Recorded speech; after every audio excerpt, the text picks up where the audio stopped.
Hey guys, it's Shante, and I wanted to talk to you about another dispatching tip. So today I wanted to talk to you about something that seems pretty simple, but basically your onboarding process.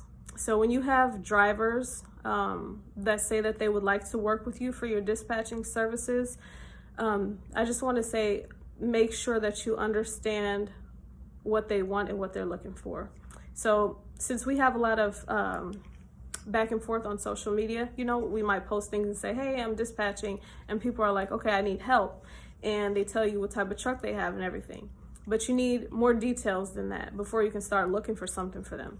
So you want to have some sort of signed agreement with them that tells, it outlines what your services are, what you're going to do for them, and basically that you're going to be searching for loads on their behalf. You may have to use their MC number to get onto a load board to look for loads for them. All these things should be outlined, how much you're going to get paid, if it's a percentage per load or if it's a weekly flat rate, and also the frequency. Are you going to get paid once a week or, whatever, and what day it is. Be specific.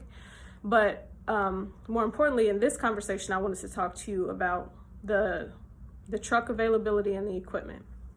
So you should have in your forms that you send out to the carriers, and I would say even get a verbal. So even after they filled out the forms, I would kind of have a quick conversation with them and be like, okay, I just want to verify everything here and make sure that we're on the same page about what you want. You need to know what their equipment is. If they have a dry van, do they have a reefer? Do they have a flatbed? And if they have a flatbed, do they have tarps? Do they have straps? If they have a box truck, do they have pallet jacks? Do they have load bars? Do they have blankets? Do they have different securement equipment to make sure that the freight doesn't move around in the back? I'm not saying you can't, that they like if they don't have these things that there's a problem, but you want to know about all the equipment that they do have, because a lot of times when you go to book a load for them, the broker is going to ask you. So if they have this type of truck, okay, do they have this equipment? If they have, a box truck, do they have a lift gate? Because maybe they need it at whatever facility they're going to. So you want to have this in your contract because you want to know when you're looking for the load, okay, if this load requires X, Y, and Z, does my driver have that? Because if they do not, then you need to move on to a different load. And if they do, you can proceed with it if it's a good load for them. But aside from verifying their equipment, you want to know how many trucks they have. Sometimes people have a small fleet, maybe 2, 3, 4, 5 trucks, and they might want you to dispatch for all of them. If that's the case, you should have a separate section in your contract that asks, if you have additional trucks, now you want to ask all those questions again. Okay, what truck is it? What equipment do they have? All that good stuff. Because just because truck A has, X, Y, and Z, it doesn't mean truck B does. So you're going to want that information.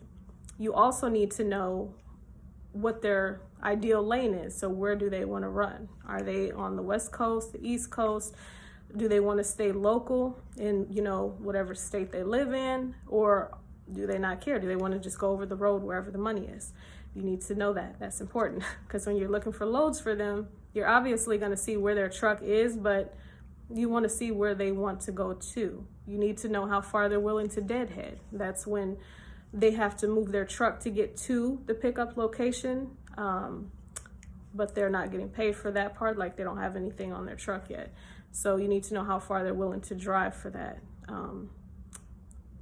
What else here?